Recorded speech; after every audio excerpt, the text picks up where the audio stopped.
Hi, I'm Larry Canard. I've been a high school and youth football coach for over 30 years now.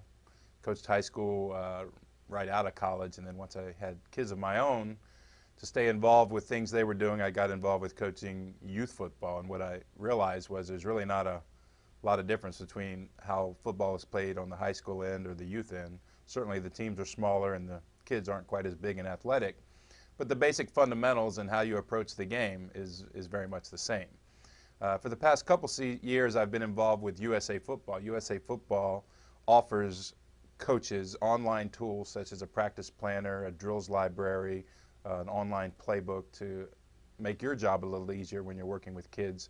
I also have a certified coaching education program to take new coaches that may not have been around the game of football for a while, kind of a refresher course on getting started with that.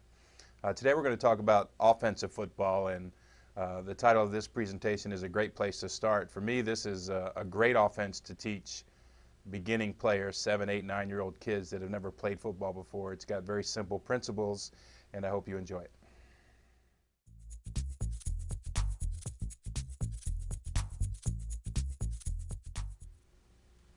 As we go through this presentation, we're going to look at some overview points here on the PowerPoint.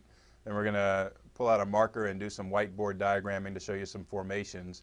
Then at the end, we're going to show you a little bit of film that shows some of these plays in action. The title is The Split Veer Minus the Veer.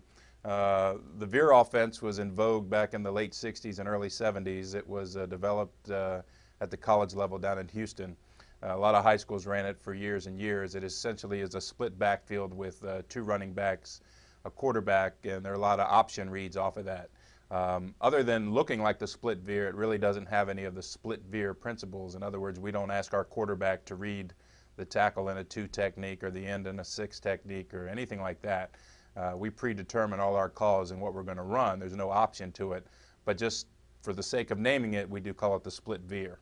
It does have the backs in a split formation. I'll show you that to you on the whiteboard in a little bit. Typically, we run it with double tight ends. So we have a center, 2 guards, 2 tackles, and 2 tight ends on the line of scrimmage. We utilize a wingback or a flanker. He sometimes can be lined up just off the edge of the tight end on either side of the formation, or we could split him out as a flanker wider outside the formation. The offense provides a good balance of inside runs, outside runs, and it has some elements for a good, safe passing game that you can teach young kids. The formations, line splits. When we talk about line splits, that's the spacing between each offensive lineman on the line of scrimmage. Now, before defensive coordinators got real smart, you used to be able to take your offensive linemen and kind of inch them out and split them out a little bit wider and wider and wider. And typically the defensive lineman, who's been taught to line head up or outside eye of his offensive counterpart, would just keep going out wider and wider and wider. That would create good seams for your inside running game.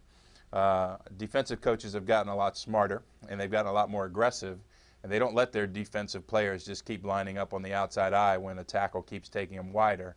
They'll fill those gaps and start shooting those gaps to the point where you can't block them. So, you have to adjust your line splits based on what kind of talent you have and what kind of defense you're seeing. You're probably going to be a little tighter than you might be used to, but you want to make sure you get a good push with your offensive lineman off the line of scrimmage and not open up any gaps for linebackers and